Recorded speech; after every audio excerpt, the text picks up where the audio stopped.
اب ایسا کوئی کام نہیں ہوگا۔ اچھا جی، آپ احمد صاحب ساتھ ساتھ ہم آپ سے بھی گفتگو جاری رکھتے ہیں، اچھا شعر کون سا ہوتا ہے؟ اچھے شعر کی کیا تعریف؟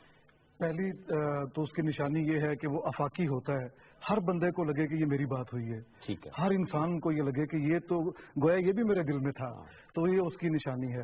دوسری بات یہ ہے کہ وہ بڑا آسان ہوتا ہے، جس عہد میں کہا گیا ہوتا ہے اس عہد میں ہر شخص کو سمجھ میں آتی ہے بات۔ مثال کے طور پہ غالب کا آگے آتی تھی حال دل پہ ہنسی، اب کسی بات پر نہیں آتی، تو اس میں کوئی مشکل لفظ نہیں ہے۔ ایک عام آدمی کو بھی پکڑے اور اس کو سنائیں تو وہ کہے گا کہ واقعی انسان کبھی کبھار اس سٹیج پہ پہنچ جاتا ہے کہ ہنسا بھی نہیں جاتا۔ ایک اچھے شعر کی یہ بھی خوبی ہے کہ وہ مقبول عام ہوتا ہے۔ جی، مقبولیت ایک سند ہے ضرور، لیکن یہ کہ وہ ایک انگریزی میں بڑا مشہور ہے نا کہ آپ تھوڑے سے لوگوں کو تھوڑے سے وقت کے لیے بیوقوف بنا سکتے ہیں، زیادہ لوگوں کو تھوڑے سے وقت کے لیے بیوقوف بنا سکتے ہیں، لیکن زیادہ لوگوں کو زیادہ وقت کے لیے نہیں۔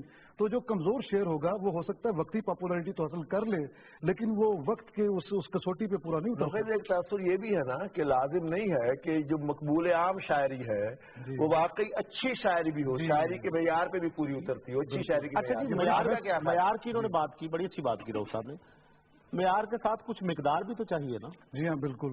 آپ سمجھتے ہیں کہ معیار کے ساتھ مقدار کی کوئی اہمیت ہے؟ میں بالکل اس بات پہ یقین کرتا ہوں، کیونکہ ہم نے دیکھا کہ جتنے بھی لیجنڈز تھے انہوں نے بہت معیاری کام بھی کیا اور بہت زیادہ تعداد میں کیا۔ جتنے بڑے ڈائریکٹرز ہیں انہوں نے اچھی فلمیں بنائیں اور بہت زیادہ دیں۔ سید نور صاحب نے اچھی فلمیں دی اور کثیر تعداد میں دی۔ ڈیوڈ لین ہوں، چاہے ہم سبھاش گھئی کی بات کریں، تو جس کی بھی بات کریں گے ہم تو یہ تو ہمیں نظر آتا ہے۔ اسی طرح جو ہمارے شعراء ہیں انہوں نے بڑا کام کیا، کلیات مجید امجد اتنا موٹا، یہ انہوں نے بہت کام کیا، بہت نظمیں۔ خواجہ زکریا صاحب ان کے بارے میں کہتے ہیں کہ جیسے ہوا کے لیے چلنا اور پرندے کے لیے چہکنا تھا، مجید کے لیے نظم کہنا تھا۔